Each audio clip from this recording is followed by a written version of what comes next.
The earliest form of public lighting was lanterns that people carried around with them.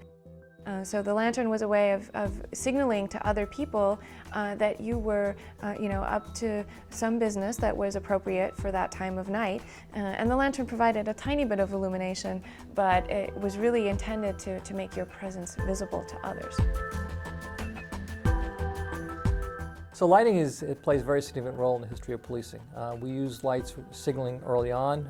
We didn't have the radio communications that we have right now, the phone system we had right now, so you'd be able to signal from one place to another. We use lights, obviously, for when we're responding on emergencies.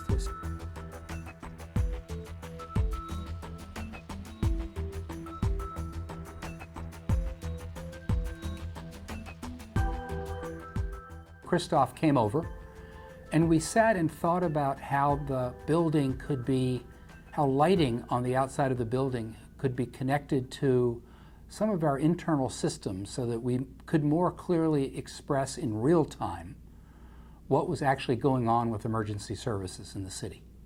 The Emergency Communications Center is the dispatch room, answering all of the emergency calls from 911, and they're on the radio with the police and fire trucks and the ambulances. This is where all of the emergency response system is and where all of the police is. That's all in one building. And it's not the center of the city as it used to be. So it's important that it's more, it manifests its whole existence and explains a little bit what it does, how busy it is. We average about 117,000 calls for service per year out of the building, which I think a lot of people are astonished by. That's a high volume of calls for a city of 105,000.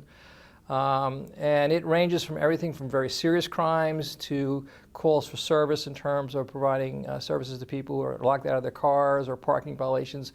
But that all represents the kind of the plethora of calls that we get. Vision that Krzysztof had, that he wanted this building to come alive within the city.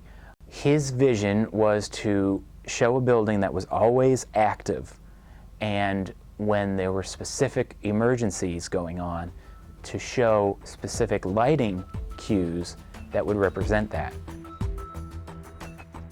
911 call comes in, it comes in over special phone lines. The 911 operator will answer the call, get as much information about the event as possible, enter it into the computer system. While they're gathering the information, it's also being displayed at the appropriate position of the police and fire dispatches.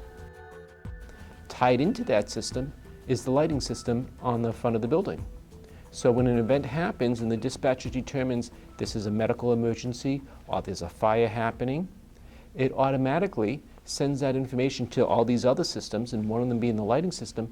The lighting system sees that there's a fire in progress, so it starts blinking the front of the building red.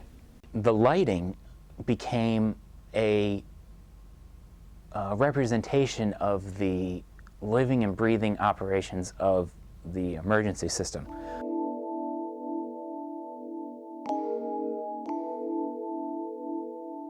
So once we had decided what fixtures to use and what kind of control system we needed to put in to make them work, we actually had to get them on the building. The lighting fixtures were existing on this building, and we had to install our LEDs on the side of the building. We couldn't take these fixtures down and put them back up.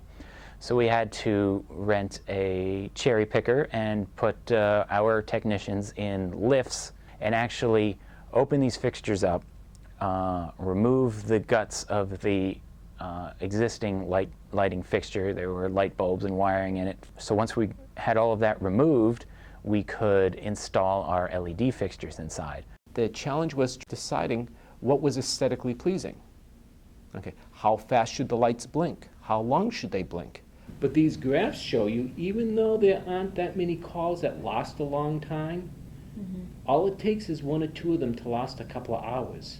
And that means for a couple of hours it's going to be flashing high priority the whole time. What if we limited every call to say, we're only going to flash calls for a maximum of 10 minutes? Could we imagine a graph that will be a result of such cut? Okay.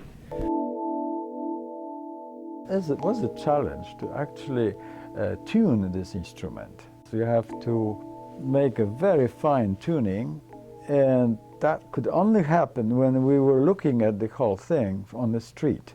You know, we were out there on a table in the street with a controller of our own that we would use to program the lights and make them do what he asked. He said, can we make them flash? We want like an urgent look of alert, alert, alert, fire.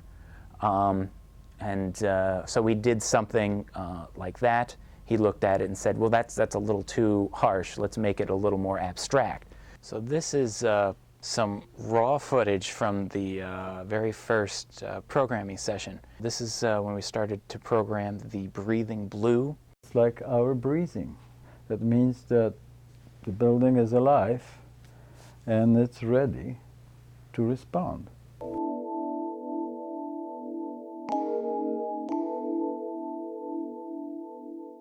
So usually when we do these kinds of installations, we choose iconic buildings like museums or theaters or town halls. Police stations don't often get this kind of attention.